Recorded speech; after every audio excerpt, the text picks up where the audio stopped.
First up is ChatGPT. Yes, probably the most famous AI out there. I use ChatGPT as my co-pilot. When I'm brainstorming for episodes, I've started actually trying to build a voice called Skye, S-K-Y-E, that delivers me news resources on space weekly, and it produces a small little script in the tone that matches this podcast. And that was just a fun experience to play with AI, to work with ChatGPT, to generate this.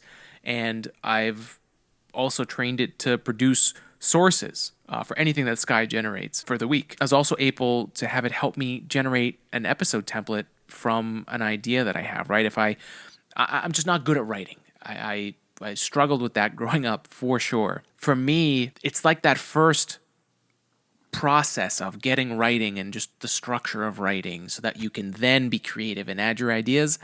I was terrible at that. So for me, like I've done a lot of engineering, right, and writing that's involved in there, which is way more writing than I thought I would ever have to do as an engineer. That's why I went into STEM, was to get away from writing. But I also do a lot of writing for the podcast. So that's very specific writing. It's not like I necessarily know how to generate writing structure. So it would take me hours. And I would get to the point where I would be so exhausted or burnt out from building the template or thinking about how to build the template. Just hours of wasted time before I could get creative. And then it would be a while before I would get creative, get into the creative zone again, to then get back to this template that was the bane of my existence. So for this episode, I took a spoonful of my own advice and I made this template, and it took literally seconds. So literally now, if I'm too busy, too tired, too stressed, haven't had my magic mind, doesn't matter because this was already generated. Now my job as a human being is to get myself into that creative state to jump back in. And it fits my life perfectly, right? We've talked about I've got these moments, these micro moments throughout my week to execute. Letting AI build that structure so that I can fill it in and make it what I want it to be has been, it's just a great example of, number one, taking my own advice and following through on it. But it's just such a great example of what AI can do for you. Next up is Otter.AI. Now, Otter.AI was the first AI tool that I used because at work I was making these technical training videos, which is something that I've done in my career many times in many different industries, is built up training programs. And you always need to move fast for that because the one thing everyone thinks is important is training and education, but the last thing anyone ever wants to spend money on is training and education. So when you have the funding, you go for it. When you do that, you have to go fast. For me, I would sit down with the subject matter experts.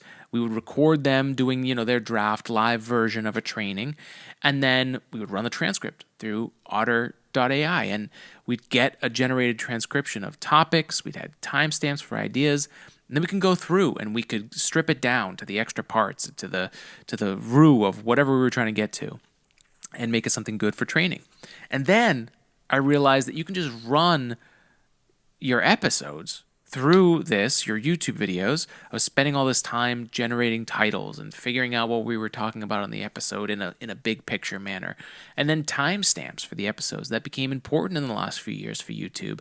And to edit the episode and then go back because I just didn't have the focus to mark the times all my way through. Plus, after I edited, I would have to go back and double check those. So it was just this extra part that was just making me not like what I was doing. And then Otter.AI, I would throw the episode through there. And then the timestamps help people find the parts of the episode that they're actually interested in, which is totally fine. Jump around. I don't care. As long as you find something that's interesting to you and I don't lose you in the first few seconds. I think that's a huge add.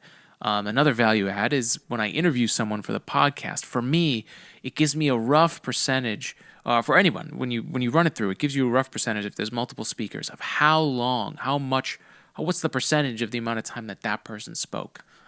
And for me, that's actually been a really good guiding number for, how well that episode went or how good was that interview. And for the episodes where I speak to somebody else, I don't want to speak that much. So to me, it's like I'm trying to get out these stories and messages from people that are natural to them, that they could talk for hours about. So if I speak for less than 35% of the time, to me, that feels like it was a good interview. I did justice to the person on the other side of the screen and the other side of the microphone.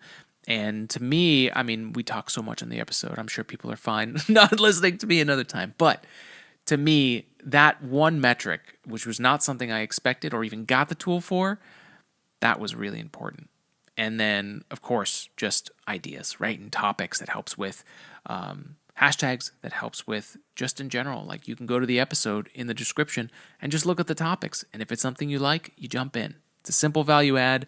And that's all thanks to AI. And last up, the final AI tool that we're using right now, Opus.pro. Now, Opus.pro is the latest AI tool edition, and it's probably the one that saves me the most amount of time in producing social media clips and promoting the show in general and just getting the word out there. You know, I edit basically my whole episode, and then I run it through Opus to find potentially viral clips, but also to add captions and frame cuts to our interviews and episodes in a vertical video format. You know, my brother, Nick Orphanos, the mind and body behind Weebs and Weights, was the person that first introduced me to it. And honestly, it's been life-changing, literally. I was saying in the beginning that we've wanted to hire somebody to help, you know, the larger part of the creative process. And with Opus, it's been like hiring an editor. They're just AI, and you get, you know, roughly 10 clips every time you run a video, and the tools keep on getting better. I mean, since we started using this in the last year, has come a very, very far way. Now, most of the things that were features, but they were kind of locked in, you know, you couldn't really move the captions where you wanted to, or other subtle things.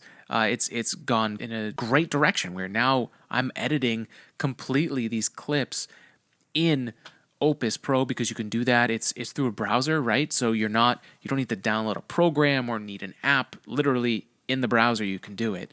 You can only edit in the desktop version of it, but you know that is a huge change for me. Otter.AI has definitely saved me a lot of time. It's become a crucial point in my creative process. It's where I dump the full episode afterwards. That's where I upload it to Otter.AI after exporting the whole thing. I get up, I get my coffee, I might get some food, but I reset, you know, and in that time, Otter.AI is working in the background, doing that hard work for me, and I'm able to move away and step away and do other things. And to me, that's work stacking, right? And that's a beautiful thing that all of us as human beings should be using. I first learned that with SpaceX and what Elon Musk was doing with all of the businesses that he was building and all the tasks he was doing, that one thing added to the other, and when you have one thing working, you can do other things. For us, that was 3D printing, right? When our 3D printers are running, they are doing work. In some cases, they're making money or helping us make something creative for the podcast. But it's doing work that I don't have to do to free me up to do other work. So Otter.AI makes a lot of sense to me as why we used it. I'd say I've probably saved around 3 to 4 hours a week on episode title generation, topics, and the timestamps in general. And because I shifted to the end of my creative process, I'm not doing that while I'm editing, so my editing has gotten shorter. So basically, Otter has saved me around 4 hours a week, which is huge. And then the king of all of this is Opus.pro. Now, taking the full episode and then going back and cutting up episodes, cutting up clips for social media was taking me a lot of time. And on a week where I could be focused enough and have the energy at the right time to do this while, you know, I'm at the end of my workday, or on the weekend when I finally have some free time to rest. Honestly, it's probably a few hours a night, which then basically gets to about 15 hours a week that I was doing, cutting up clips, but more importantly, trying to figure out where I should be cutting the clips, right? Going back, looking at Otter.AI and trying to see, did that clip work? And honestly, most of the time what would happen was I would see something in writing or I would remember something, and then I would go back. This would be about 30 minutes in. I'm starting to get the clip together, and then it's just not what I wanted, or it's going to take more work, or I would waste a lot of creative juices just getting there before I could then be creative on how good is this clip going to be? Does this relay the message that I want? Do I need to add any visuals or anything like that? So yeah, we're talking 15 hours a week that Opus.pro has given me back, and that has been huge. Really, really huge. Our output on social media has been more. We're able to schedule posts now, which are huge because it really is definitely on some, like Instagram and LinkedIn and other ones that are really specific to when you post, YouTube Shorts as well. Having the ability to be more of a quarterback in that scenario instead of a front lineman holding back the offense or the defense from the quarterback making the big decisions. Opus.pro has been our biggest companion in this AI tool search. So we're talking basically 19 hours a week, almost a whole day a week that we're saving ourselves. It's taking us less to get started for the week or to get started on the next episode because we've got a brainstorming partner in ChatGPT. So really, to think about how much money was actually spent on the AI tools themselves versus what it returned, I am in a place where that is a huge, huge return. And then if you think about what that costs, right, just on a human level, right? I probably wouldn't pay somebody less than $20 an hour, right? And so if we do how much time has been saved throughout the week, we're talking $380 a week, which, we're talking about 20 grand a year that I'm saving in just time that I really didn't have. And now we're actually making really good headway, and I'm really happy with where we are with the podcast. And